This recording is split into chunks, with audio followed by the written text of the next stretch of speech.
Hi, Jamelia here. Have you ever caught yourself wondering if the career you're in truly fulfills you? Are you moving forward with purpose or just going through the motions?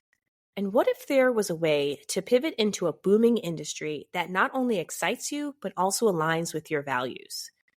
Today, I'm thrilled to introduce our guest, Teegan Bartos, founder of Jolt Your Career and a leading voice in career transformation. Teegan has made it her mission to help professionals, especially those in the legal field, reinvent their careers and find true fulfillment. But before we dive into this insightful conversation, let me share something exciting. If you're a lawyer looking to break into Web3 or blockchain, our program, Barely Blockchain, is exactly what you need. We don't just teach you the theory, we offer something unique, a Web3 legal clinic. And this hands-on experience allows you to work pro bono with real blockchain companies, giving you the practical skills and confidence to make your career pivot successful. But enough about that. For today's episode, it doesn't matter if you are a lawyer or any kind of professional. This will be an inspiring and insightful conversation about what it truly takes to change your career and also change your life. So let's jump into it and hear from Teegan Bartos.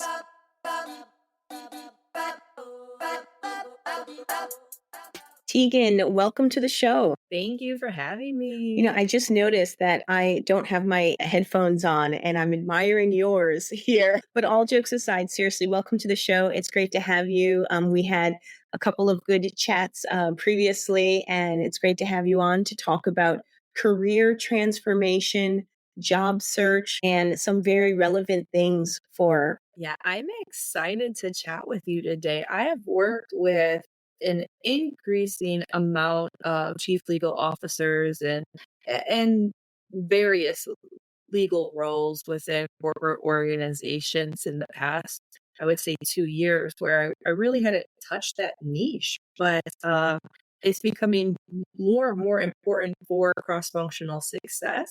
And so when you reached out, I was like, yes, let's talk about it. Yes, absolutely. And just by way of background, just to kind of introduce our listeners to what you do. So you founded Jolt Your Career. And can you tell us a bit about what Jolt Your Career is and what brought you down that? Yeah, so Jolt Your Career started off as just a side hustle. I worked resumes for people when I worked in the government and as a recruiter. And then when I had enough of the red tape, which is ironic, because you're the definition of red tape. Well, your field is the definition of red tape. And had enough of just the BS that happens behind the scenes of hiring, I decided, no, it's not going to be a side hustle. It's going to be my full-time job. I am going to impact the world and people's lives by helping them find career fulfillment. And then over the years, that extended beyond resume writing to career coaching and interview prep and things like that. And now I have a full-blown staffing agency as that targets startups, as well as a consulting arm at JYC, where I support corporate entities building out various people operation functions, be that internal mobility or thinking about what kind of technology that we can use in TA to create a better candidate experience and attract best-in-class talent. And I love your approach to it, which is really about fulfillment. And I think for lawyers, that's something that's super relevant for us today to really think about why we are doing what we're doing. How do we feel? These are things that we're not used to talking about. And these things, how do you feel with the work that you're doing? What makes you happy? What do you not like about your job? How is it fitting into your life? All of those things. You've really gone beyond what most, recruiting or staffing agencies do. And you started to touch upon those personal aspects of. There has to be that synergy there to find long-term alignment, and long-term is subjective because the average person only lasts 4 years in the role, if that, depending on the industry that they're in. And so what does that really look like in terms of how can we bring someone in that's going to have the right skill set, the right mindset to build the organization up and the people around them up. And at the end of the day, good people want to work with good people. Good people want to work with good people. And I don't think I shared with you my story of having worked in a law firm and the moment when I decided that that was not for me. God bless everybody who does that. But for me personally, it just wasn't a fit. And I knew within 2.5, 3 years of that was not the path for me. And can you tell us a little bit how you discovered that what you were doing was not the path for you and what led you to what you do now? Yeah, well, I graduated during the recession. And so I wanted to get into the juvenile justice system, ironically enough. But in Chicagoland area, Cook County had all their new hire offers rescinded because of union disputes. And so I was jobless and I started working for the Department of Labor program that helped youth, which is classified as essentially people could be in the program up to age 26. Um, Loved it. Still have fond memories of it. And then I was hit by a fuel tanker on the expressway on my way to work in inclement weather and realized, wow, I have no life. Like if I died today, sure, I would impact a lot of people's lives around me, but I had no life myself because work was all I did. Because in order to be good at it, there wasn't time for anything else. And so I started thinking as I was recovering from a severe concussion, like what do I want to do? So I started shifting like, hey, the reason why kids are screwed up is because of their parents and because of society. And so if I worked with more adults, and I mean, granted, these people were adults, but that's just how the government classifies it. If I worked with a larger subset, people impacted by reduction of force, people impacted by technology taking over their skill sets and their jobs becoming obsolete, there would be less people facing addiction because of job instability. There would be less people facing food shortages for their families because there would be more people making more money or the right people making the right decisions from the top down. And so I started working with reduction force, veterans returning from service, etc. And I basically found a back door to hiring. Like, how do you get these companies to hire people that they don't want to hire? And that opened eyes at a very early age, in a very early stage of my career. And I was working, of course, as a government representative, making sure that they were in compliance, which, nobody really likes when somebody comes in and says, all right, let's make sure that I's are dotted and T's are crossed.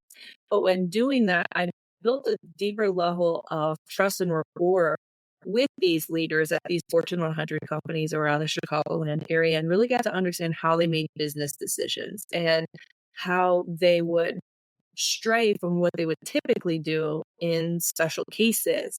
And then I built a whole entire program around it and had phenomenal numbers, even worked on the AARP grant and things like that, for people facing age discrimination. And I eventually decided, all right, it's time to let more people have access to this kind of information, because the more people who know how to work the system, the better people are going to have a fighting chance at getting jobs that align with what their goals are. When people are happy at work, they're happier in the community, volunteering more, they're investing more, they're spending more time with their families or the people who matter to them. And that's special. So that's how it kind of all came together. It really resonates with me when you said you had that moment where you asked yourself, what kind of like, if I don't have this job, what am I doing? It's back to that fundamental question, like, what is my purpose? And we've been trained to kind of bypass that question. Particularly as lawyers, we've been trained to think, okay, I've got this salary offer here. I've got that salary offer there. Yes, I can sacrifice my happiness for 4 or 5 years to make a certain amount of money to take care of financial obligations. Maybe there's a house that I want. Maybe there's, we think in that way. Law school is not cheap. Law school is not cheap for sure. But you get into that mode of thinking it's all about the money. And then you hit a certain point in your life where you're like, wait a minute, it ain't all about the money, because, I've got these health issues. My child is getting older and I didn't have time to spend with him or her.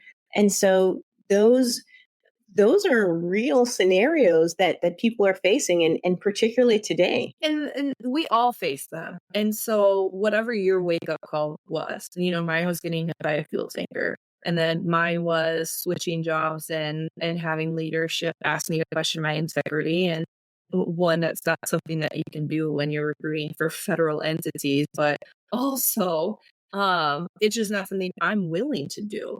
And so whatever your wake up call is, it doesn't really matter. It's just that it happened. And what a blessing in disguise, typically something negative to turn it into a positive, because there's nothing that you can do to change the path that you took in the past, but you can take ownership and move forward confidently, knowing that you deserve to live the life that you want to live. And that might be, all right, I'm going to slow down a little bit and I'm going to pivot here, or I might need to work my way back up, or whatever that may look like. But while you're in that mess, it's getting you closer to living the type of life that you want. And that is a really powerful place to be at.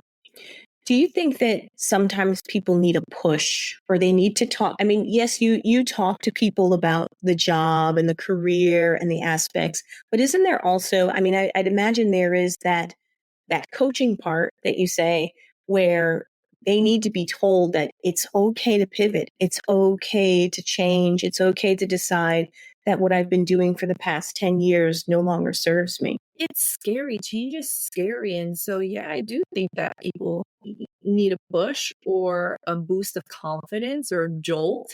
I got the name Jolt Your Career because one of my very first clients said, like, well, he was like, you really gave me a kick in the, you know what? And I was like, well, that won't be a company name. And then he was like, well, use a jolt. And sometimes we do need a jolt. And how many of us got into the career paths that we did because there was family pressure, or because we felt an obligation to our community to be that representative that we didn't see around us coming up.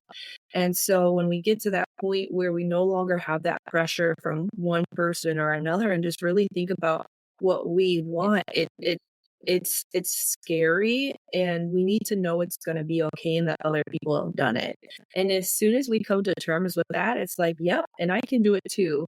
And then the magic happens, and you start doing that deep work that you kind of been pushing aside, because when you're going through the motions and you're making good money and you feel like you're happy at work, it's really easy to ignore some red flags that you wouldn't otherwise be thinking about. And so it's a push, a jolt, a compassionate hug, just something.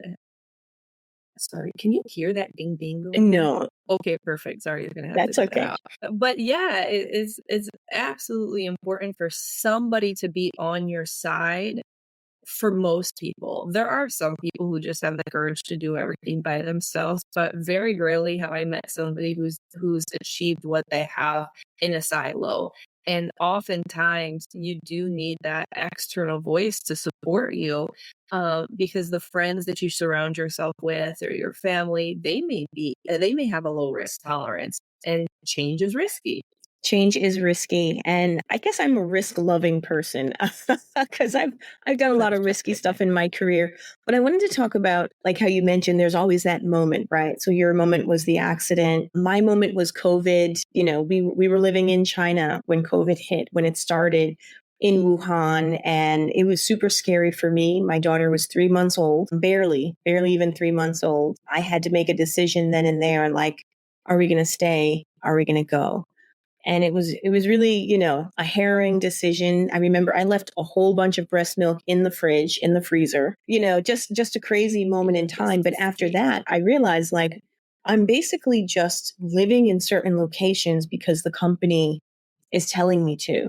As I remember calling my boss and saying, we have to leave Shanghai because there's something happening here. And she was like, why? She was like, why? Why do you need to leave? There was that lack of understanding. And I think with elections coming up and such sort of a change in atmosphere in the US, so many people are feeling like their jobs are not paying enough. Inflation is becoming rampant.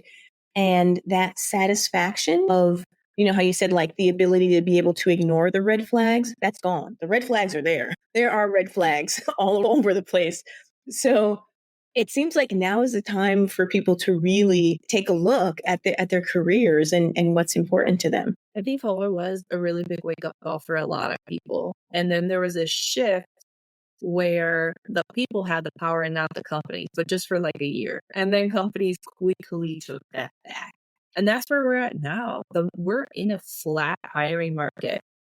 Going back decades, election years are always a flat hiring market, even without inflation, war, everything else that we're experiencing right now across the globe.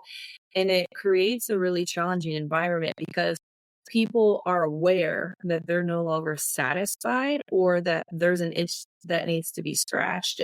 And then they finally have the courage to make a change. And then they realize no one's hiring. Or when somebody is getting hired, it's a deal that's happening under the table and not being posted. And how the heck do you navigate during times like this?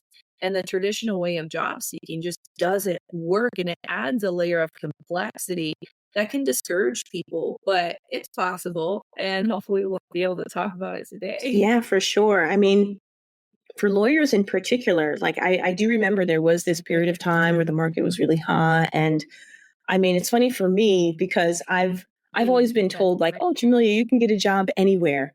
Right. And so when I came to Dubai, I thought that was still true. But the Dubai job market is not like any other job market I've seen.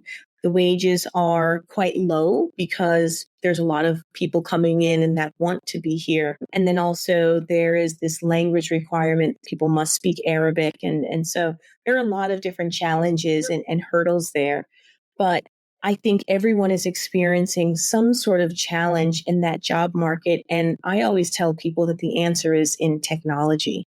Because there's one thing that's ramping up these days, and I'm following the money. The money is going into, for sure, billions and billions of dollars, and also into blockchain technology. And I see that as sort of where the opportunities are headed. Yeah, technology is making waves, and especially for lawyers, it touches every single aspect of what you do because, well, when you think about it, when you're in a corporate setting, not like a firm, right? And you're looking at the policies that the organization has in place and looking at mitigating risk and keeping up with compliance and all of those things. In the United States, at least, we're so behind on the global standards. And this election is everyone's basically promised that during the first 100 years, things are going to shift. And or first 100 days after the election, things are going to shift. Certain policies are going to be rolled out because that's the way for them to make their mark and, you know, be respected as a global powerhouse because we're kind of falling behind in the United States on that level of respect that the world has for us other as other players are coming up, and it's a time for lawyers to eat. How you said it, follow the money. It absolutely is, because organizations are going to be forced into making changes, and they're going to need to have strong legal teams to be able to roll these things out. And if companies are smart, and if job seekers are smart, they'd be putting their cases together and pitching these companies, hey, here's what's going to be coming down the pipeline. Here are the things that are going to need to be done. We could get started now. You don't need to wait to hire me until it rolls out. Let's start proactively doing some of these things so we're ready. And that's a great way to position yourself as a thought leader that touches every single aspect of an organization. And so instead of being like that dreaded red tape, like I joked about in the beginning of this segment, it's no, you're a trusted business partner that's going to keep me out of jail and make sure I can make money. Because every single time I have to pay a fine for not being in compliance or this, that, and the third, that takes away from what I can do. And so it is an amazing time for lawyers to get comfortable with not only using various aspects of technology, but understanding enough in a global perspective on it to show up in the room and make people listen to you, have that type of influence that's necessary for organizations to thrive. Like every organization is worried right now about their bottom line. Cost cutting, cost cutting, cost cutting. That's why we're in a flat market, partially because of inflation, partially because they're waiting for new laws to roll out with this election year. And so who better to have in the room than somebody who's like, yep, I've seen it. I've seen it before. We've been through this. This is what's going to happen. These are the conferences I've attended, or what we hear in the legal circles about what's coming down the pipeline, and this is what we need to be thinking about. You're that breath of fresh air in the room of uncertainty of saying, we don't have to worry about all of that. We know based on what other countries have rolled out, this is probably going to be these types of standards, or if we're doing business in these countries, we already have to be doing that. And so let's start putting these things into place. And then when the legislation does come out, we're already 80% there. We'll tweak what needs to be tweaked and finish it off strong. We're done. We're way ahead of all of our competitors. And now, instead of suffering, like the past couple of years, most businesses have been suffering, now they're ahead of the game, and you can take credit for that. You mentioned something that I think is like super important. You mentioned not waiting and the rebranding process. And, when some people hear the word rebranding, they get scared. Like you said, it's change, right? It's change. And I wanted to talk a little bit about how you work with people on that rebranding. Let's say I'm a lawyer that's been practicing for 15 some odd years in a particular area that's not technology. And now I have to rebrand myself. What does that look like? Well, even if it wasn't in the technology niche, you've had to touch technology at some point. Like, let's say you're a labor and attorney, or a labor and employee attorney, right? And you're dealing with, people suing the company or harassment or whatever the case may be. You're doing all this research through technology. You're putting guardrails in place for the organization, a lot of times based on technology. All right. What type of messages can be shared in Teams messages? What kind of text messages are appropriate? What type of systems need to be in place to make sure that data isn't being lost? So should something need to be investigated, it can be. And so you're not completely removed. So you're not starting from scratch. You're just emphasizing that role that in how you made decisions and how you rectified situations after the fact to decrease whatever it was that that was occurring in the past. So if it feels overwhelming to do a complete rebrand, so one of my signature packages in my program is the professional branding makeover. And people are like, no, I just need a resume update. All right, go work with somebody else. Because you don't, because the way you positioned yourself in the past isn't the way that you position yourself today. What does the market call for today? Right now in the market that we're in September or no, geez Louise, in August of 2024, we are in a cost-cutting market that has AI booming. And so where can we plug those things in or take into consideration?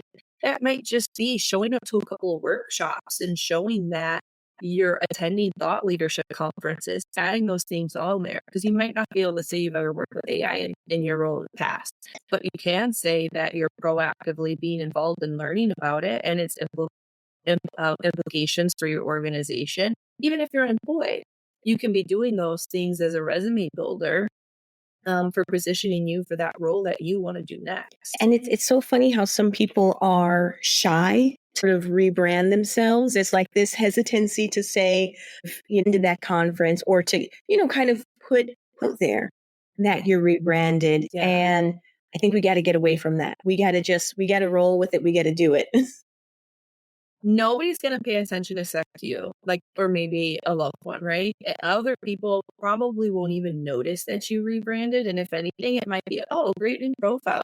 They're not going to notice that you changed your headline or your banner, or maybe if you have a completely blank, LinkedIn profile, for example, and you updated it, somebody's just going to say it looks good. It's not going to be, no, that's not you. Or, oh, well, this is a big shift. Like as long as you're updating things with integrity and being honest about stick to the facts, then nobody's going to be worried about it. Most of the time when I'm working with clients, they at least say their biggest fear is that their employer will know that they're looking while working. And that's fair. Like, how do I rebrand myself and not get busted at work for looking? And so I've had clients say, "Oh yeah, my spouse is taking a digital marketing course, and they use my LinkedIn profile as an example." Or, my kid is in college and they had to do a LinkedIn project, and so they're using mine. Or it was, hey, a client said something about how bad my LinkedIn profile looked and how it's setting a bad image for our department. And so, I got on there, fixed it. I mean, you can even start spreading some of those things yourself at work if you're concerned about it. Like, wow, somebody had mentioned, the lack of professionalism that I had on LinkedIn, and how inexperienced I look because I didn't, showcase any of my accomplishments, and it felt awful. And, what do you think? Like, do you add anything on there? Or what are you doing? And, well, let me start working on it. And then it's less of a, oh, she's looking for work, and she was embarrassed or he was embarrassed that somebody called them out for not looking good. And let's face it, a lot of us have egos. And so when somebody says that we're not up to par with a certain standard, it's just in our nature to be like, all right, like, let me raise this bar. Like, here I am. And so there's ways to get creative with going about it so you can have confidence and not get put on the watch list at work of like a red flag of they might be thinking about leaving, especially if you didn't do anything with your brand in the past in terms of attending conferences, posting on LinkedIn, writing recommendations for peers and things of that nature. And it sounds like, what you're saying, even when you start with from the moment where you decide that you want to pivot to the moment where you get additional help or resources such as career coaching or a resume revamp or rebrand, to the moment where you start, reaching out, it's all you. You got to do the work. No, I mean, yes, you can pay for some help, but you've got to do the work and you've got to embrace this change because it's your life. It's not just your career, it's your life. It is your life, and that's special, and that deserves to be taken into consideration. And it always, step number one when you're ready to make any type of pivot, is always clarity. And that takes deep self-work. What works for one person doesn't work for the next. And so somebody in our early career, somebody saying, "Yeah, I really like this company. You should check it out." Now it's, what do you like about that company?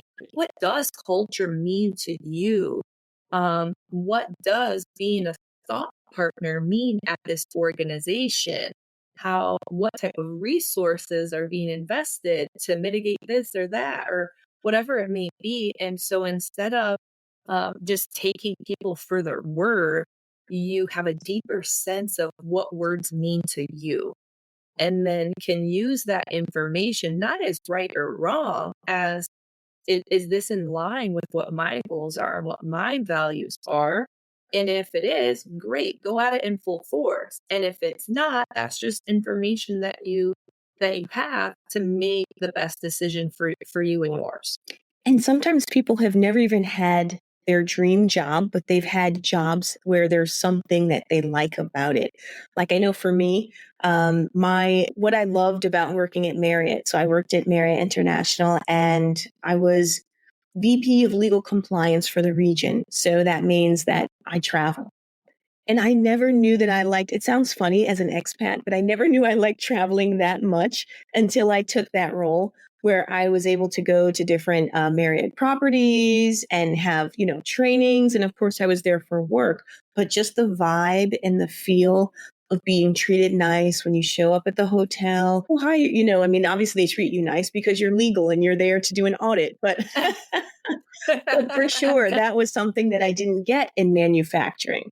And that's something that I certainly Yeah. didn't get when working in financial services and banking. But that told, and I now realize that today, that I don't want to be grounded in one place. I've got to travel. I've got to have some sort of travel. And so maybe it's an exercise where people are comparing and contrasting their different roles. When you've never had your dream role, but what did you like when you worked at, a pharmaceutical company? What did you not like when you worked at the insurance company, and compare and contrast those? This is the process I have people go through. First, what are your values? Because your values inside and outside of work don't change. You are who you are deep down inside when nobody's looking. And so one of the things that caught me off guard during COVID was how important community was to me. As an introvert, like I did not know I needed to be around people, but I longed for it. And so that and so when looking at your values, anytime you felt like something was off, that's typically an indicator that your values are out of alignment. So, like, what are your top 5, maybe top 3 non-negotiable values? Then, what are your strengths and weaknesses? I am really good at certain things that I don't like to do. So, once I go through my strengths and weaknesses, then I go through my likes and dislikes. So, I really like doing something that I'm not the best at, but I really want to take my career there. So then I put together a SWOT analysis, strengths, weaknesses, opportunities, threats. So I can start forming a strategic plan on how to make my next move. So obviously strengths are key selling points. Weaknesses are things that we need to work on or be at least able to impress in a conversation, because that might be the difference between getting an offer and not getting an offer. Opportunities definitely want to lean into. So if a certain industry is going through a major transformation, that might be a great time to swoop in because they're going to be hiring. In a flat housing market, maybe getting into real estate law, maybe not the best time, but there might, so that might be a threat to getting into real estate. But the opportunity might be going into, you look at your SWOT analysis and basically you just start at a really micro level and work your way out to the macro level so you can see small picture and how that goes all the way out to big picture so you can put the pieces together, because otherwise it's just too overwhelming. And then this is a way to like backdoor into your feelings when so often we take emotions out of it. And when we're thinking about what we want for our life, our emotions, our feelings, our passion, our heart, that's what really needs to be a driving force. I mean, obviously our brain has its place, but you eventually get into, the logical side of looking at things. And then after you've done all of that, you can evaluate what your perfect fit is. So looking at those internal and external motivators to figure out where is their synergy, where is their opportunity, and that way you can cut out all the noise. Just because somebody's hiring doesn't mean that's the job for you. So ignore it. It's just a mute point, and laser focus in on the opportunities that are what you're looking for. Because then when you are thinking about your brand, you want to be known as the whatever that you're an expert in. Whatever fuels your passion or your hunger or what is your purpose. And then you can align it. And some people are like, I go to work for a paycheck. I feel you. But some paychecks feel better than others. And so what is going to give you the least amount of a headache, or, that is going to bring you the most amount of satisfaction?